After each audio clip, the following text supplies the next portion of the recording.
So now we get into really what we're going to focus on in this video is Daniel chapter 11 and then, of course, chapter 12. So at this point, really starting in verse 2 is where people really see the transition starting into the vision in earnest. And now I will show you the truth, or what is written in that book of truth that was just talked about a couple verses earlier. Behold, 3 more kings will arise in Persia, and a 4th will be far richer than all of them. And when that 4th has come and become strong through his riches, he will stir up all against the kingdom of Greece. So a little period here in verse 2 where the angel predicts the future reign of Xerxes I. He's the 4th king of Persia after Cyrus. And I have a little bit more about that in the notes, but that 4th king, Xerxes, did initiate conflict with Greece that seemed to become an ongoing theme. From that time, this conflict continues to bubble through several rulers, all the way to a mighty king that arises. So from the time of Xerxes I, more than a century would pass with ongoing tension between the Persians and the Greeks. But in 334 BC, Alexander the Great began his conquest against the Persian Empire. Of course, he conquered the Persians and many others besides. Upon Alexander's death, though, in 323 BC, his sons would be murdered and his empire would be split into 4 divisions. And that's exactly what we get here in verses 3 and 4. A mighty king will arise. This is Alexander the Great, who will rule with great dominion and do as he wills. And as soon as he is arisen, his kingdom will be broken and divided toward the 4 winds of heaven, but not to his posterity, not to his descendants, nor according to the authority with which he ruled. Because again, it's divided into 4 sections, not with the same scope of authority. For his kingdom shall be plucked up and go to others besides these. And then, so we've got this description of from the time of Xerxes to Alexander the Great to the time when Alexander was killed and his kingdom was divided into 4. We've already actually talked about that in Daniel chapter 8. So you could go back and get a little bit more explanation of that in Daniel 8.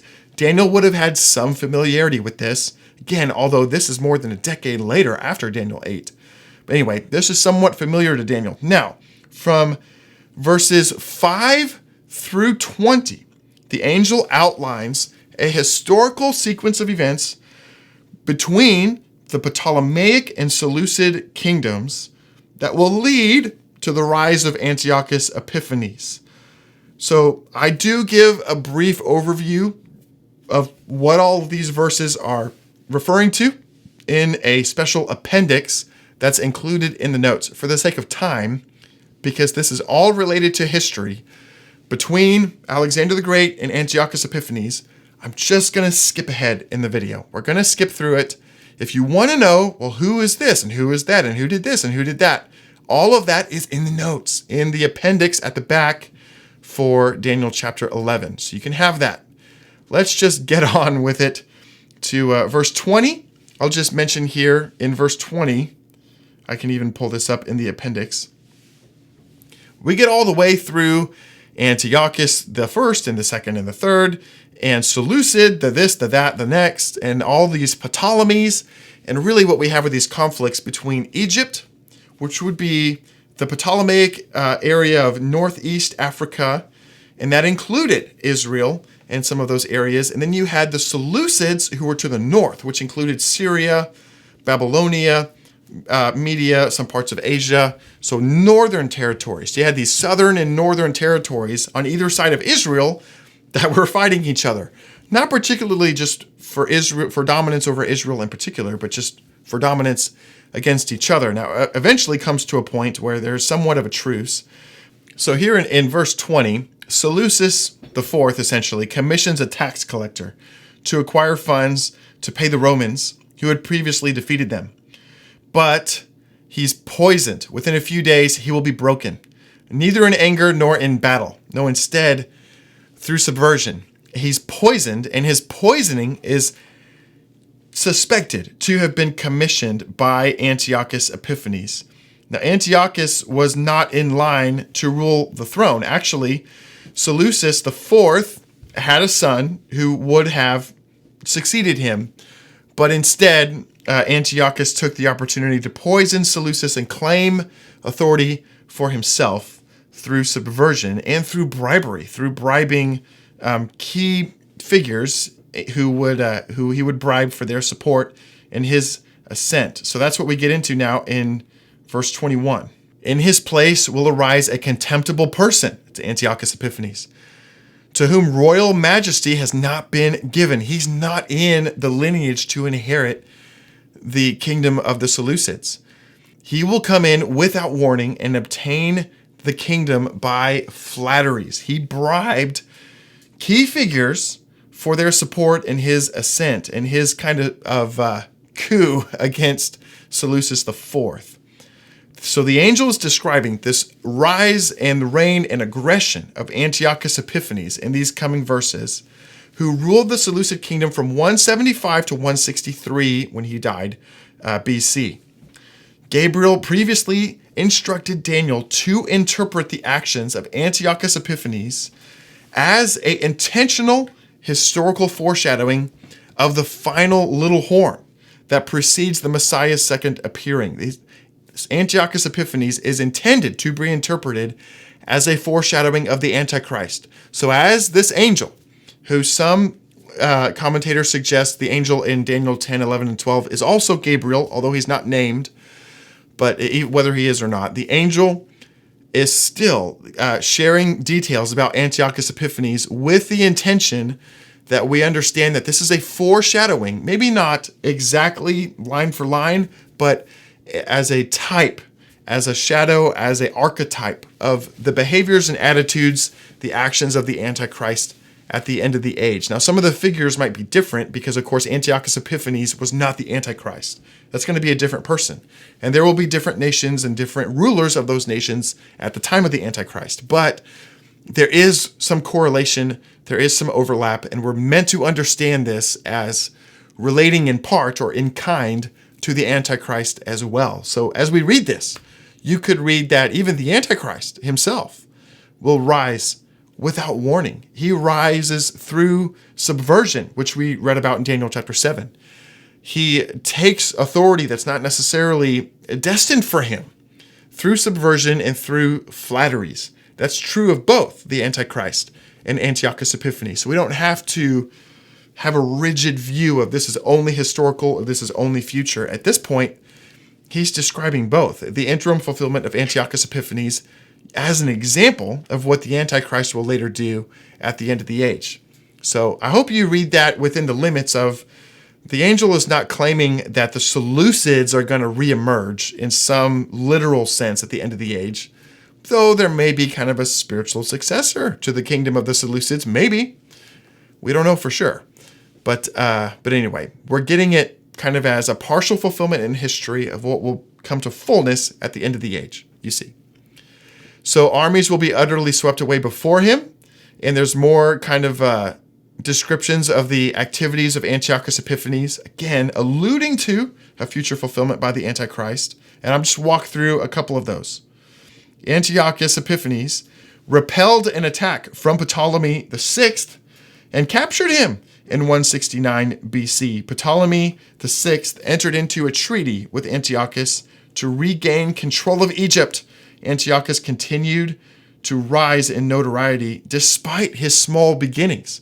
So he repels this army, it's a greater army than his actually, is utterly swept away before him and broken, and he captures the Prince of the Covenant. Now the Prince of the Covenant being referenced there, is his peace treaty with Egypt, with the Ptolemaic kingdom. And so he captures the prince of that treaty, the Ptolemy the Sixth. And from that time of their alliance, the alliance with the Ptolemies, they will act deceitfully. Both of them, the Ptolemies and Antiochus, acted deceitfully. But he will become great with a small people. Despite his small beginnings, he becomes great. Without warning, he will come into the richest parts of the province. At this point, Antiochus seizes the wealth of many territories within his kingdom. And the angel points out that Antiochus was only given authority to pursue his ambition for an appointed or allotted period of time determined by the Lord.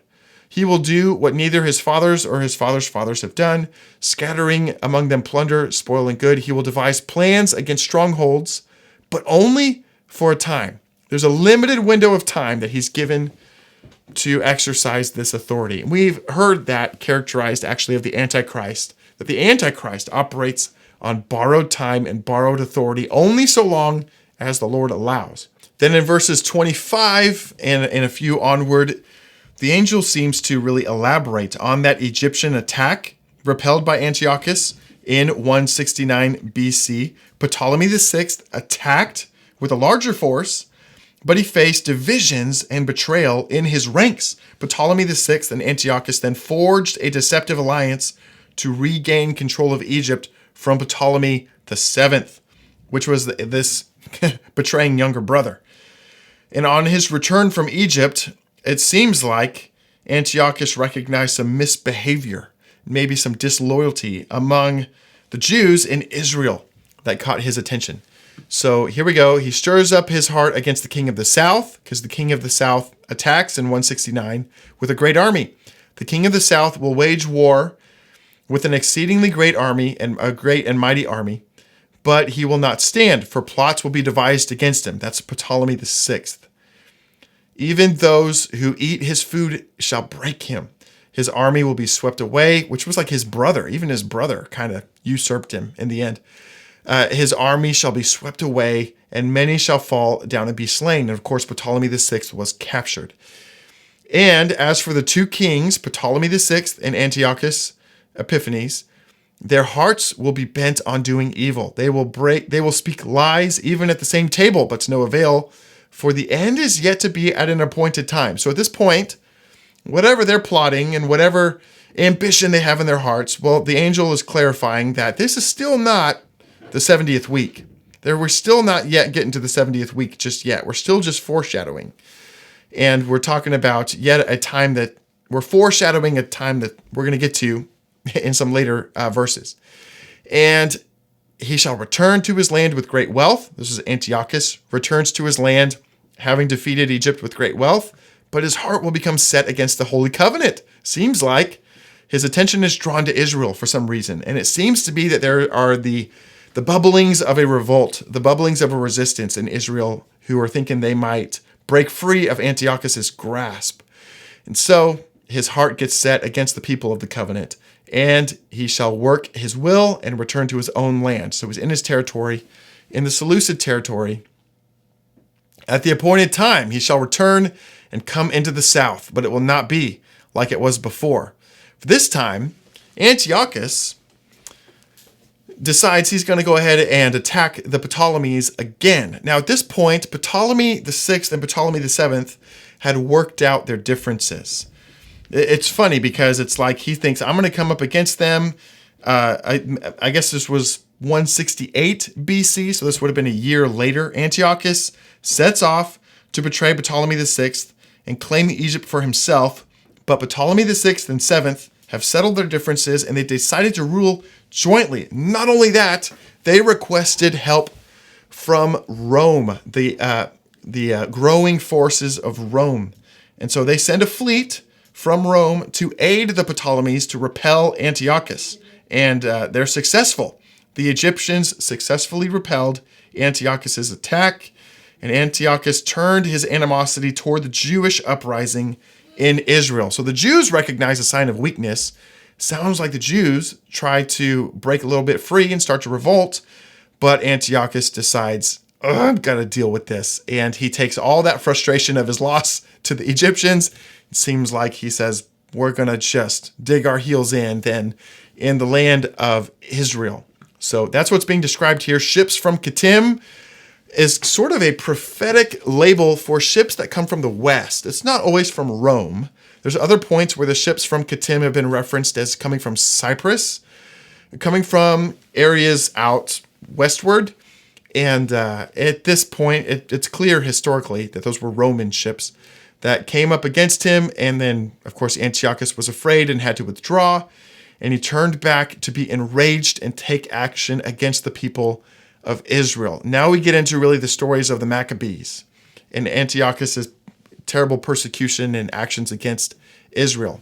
Now, what Antiochus does here, what Antiochus commits against Israel, is very specifically meant to be a foreshadowing of the Antichrist. In fact, the angels in Daniel chapter 12, which we're going to look at in a moment, clearly blur the lines here from verses 30, 31, 32, and onward. They are blurring the lines between Antiochus and the Antichrist, describing this as something that happened historically, but something that will happen almost, not quite, but almost step for step again at the end of the age. This contemptible leader who acts deceptively, who ends up betraying a covenant. Now, at that time, it was a covenant with Egypt, but at the end of the age, it seems more likely that this covenant is with Babylon. That's different. We'll come to that later. But he betrays a covenant, and he then acts against Israel in very distressing and egregious ways. So at this point, even though we're still going to talk about Antiochus, the angels are going to say this is more than Antiochus. This is really about the end of the age. So as you read this, don't get pigeonholed, and don't let somebody pigeonhole you into this all being fulfilled in history, because the Bible itself will interpret this as yet future again. And we'll look at that clearly in Daniel chapter 12. In Daniel's book himself, in this very vision, they're going to interpret this as yet future. So I just want to stress that. You might feel pressure to put this all into history, and the angels don't do that. In fact, the angels really are clear that what happens here is going to result in the coming of the Messianic age. But I'll continue talking about the example of Antiochus Epiphanes here in this video. So, as we get into 29 and onward, 30, ships of contend, he's enraged. He will turn back and pay attention to those who will forsake the Holy Covenant. Now, turning back and paying attention, essentially, Antiochus brings a force to punish the revolt in Jerusalem and in Israel. But he turns away his wrath and gives special attention to those who will pledge their loyalty to him.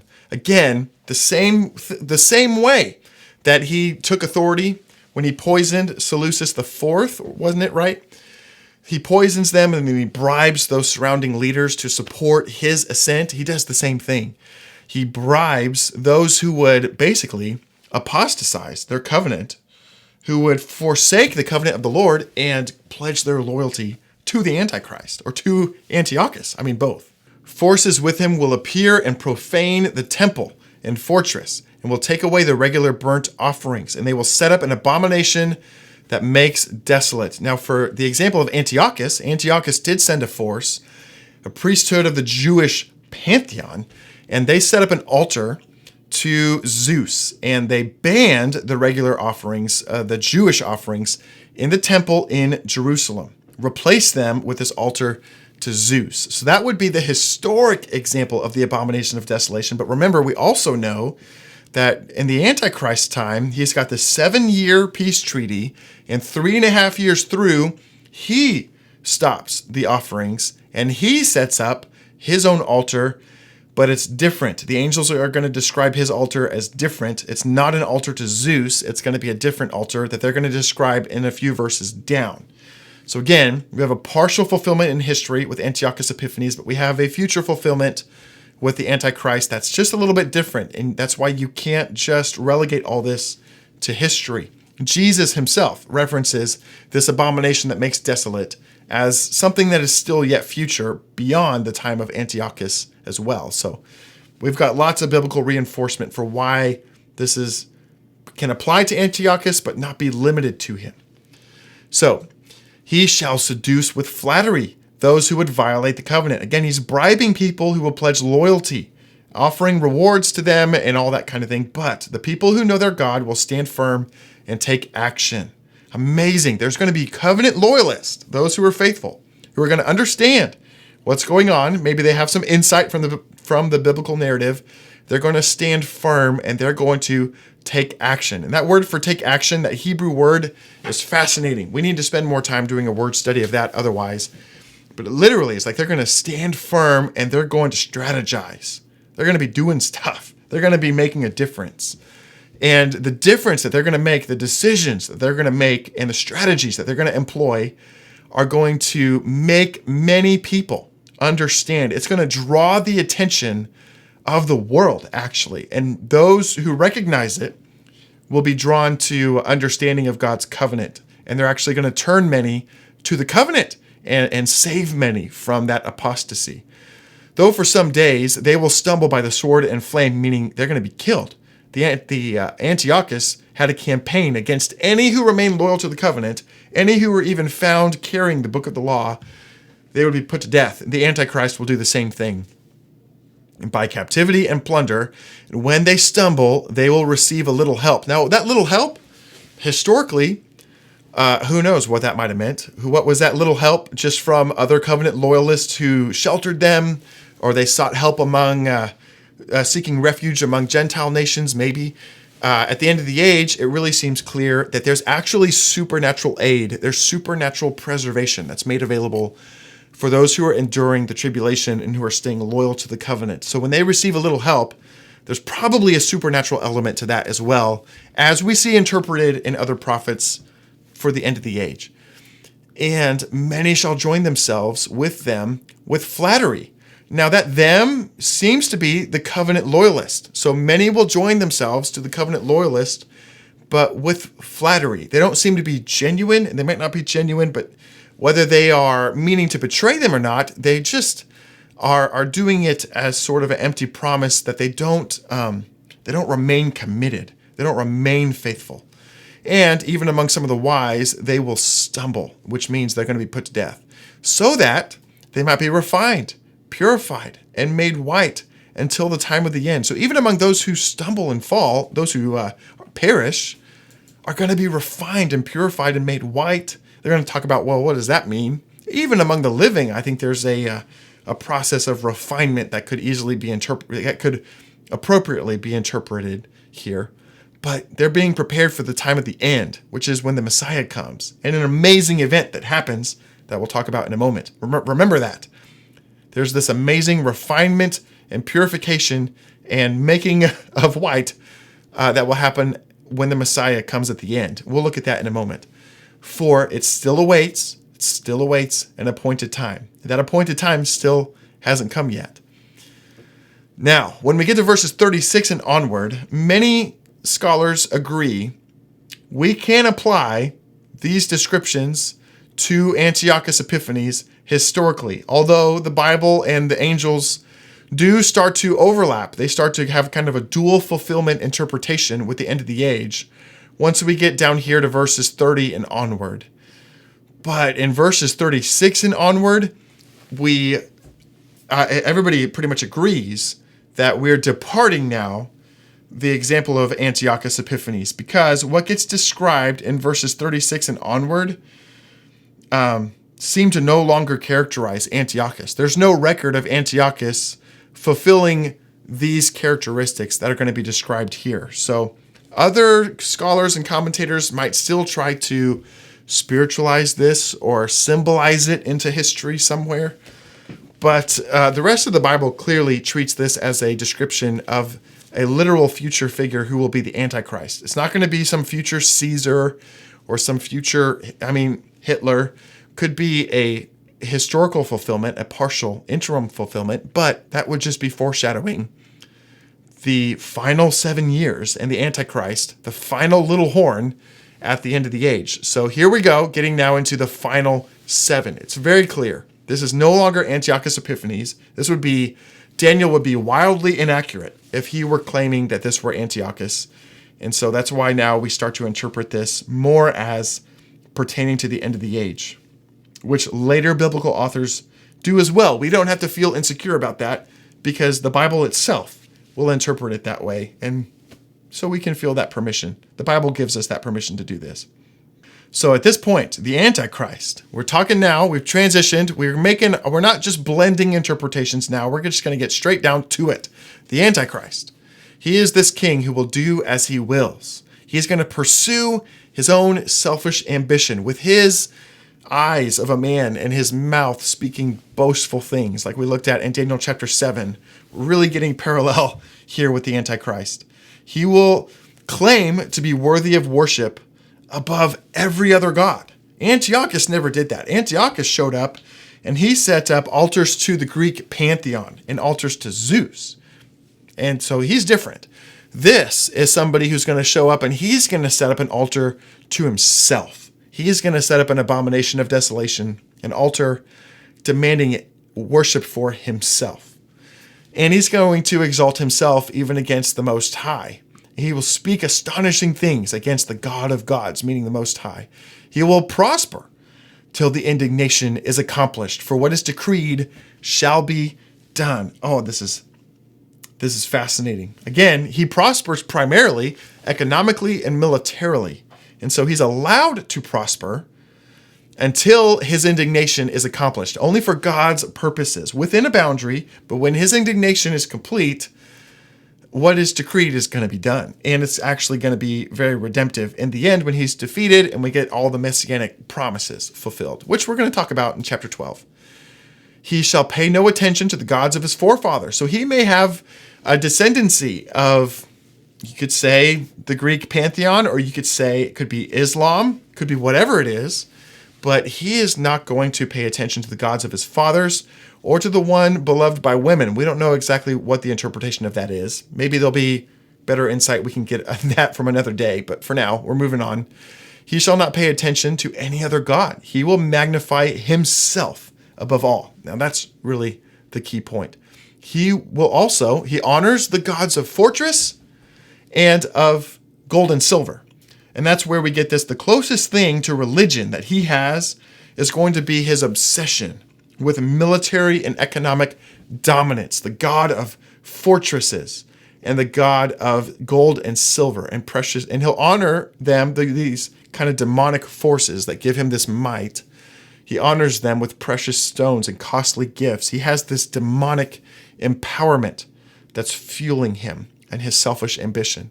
He will deal with the strongest fortresses with the help of a foreign god. Again, this foreign empowerment, not a god of his fathers, not the god of his lineage, but really the Bible's going to reveal with the help of Satan himself. But we'll get into that later. Those who acknowledge him, those who pledge allegiance to him, he will load them with honor. He's going to share privileges with them. He will make them rulers over many and divide the land for a price. Fascinatingly, this verse 39, the Antichrist is going to reward those who pledge loyalty to him with an expectation of continued favors, because the Antichrist, the extent of his military and economic supremacy will be so absolute that he will be able to exploit and even put to death his allies unchallenged. That price, that it's almost like a mafia boss. He's forced this loyalty, but it's still a forced loyalty, and he still comes around to enforce that loyalty, to demand. It could be payoffs, it could be favors, and it could be with the penalty of death. And again, that's just let's say it's an explanation of the totality of his authority. I mean, he is got this total authority to execute this kind of, to enact this kind of exploitation, even against his allies. It's pretty terrifying. And at that time, the king of the south will attack him. Now, again, we have departed history. We're now talking about future. And so in context, the king of the south would represent Egypt and portions of northeastern Africa. And we don't know for sure if this is exactly that yet, but we're getting this idea that Egypt, future Egypt, is coming into play. But the king of the north, which is the Antichrist, will rush upon him like a whirlwind with chariots and horsemen and many ships, and he will come into countries and shall overflow and pass through. Again, his military might, even though he's challenged, his military might easily repels these attacks. And he will come into the glorious land, which is Israel, and tens of thousands will fall. That's terrifying. The Antichrist comes into Israel and kills tens of thousands. But these shall be delivered out of his hand: Edom, Moab, and part of the Amorites. And for them to be delivered out of his hand sounds like they have made an alliance. they have a reason for that. The reason why they're not being destroyed is because they've aligned themselves. Now that region, those parts of Edom, Moab, and parts of the Amorites are what is modern day Jordan.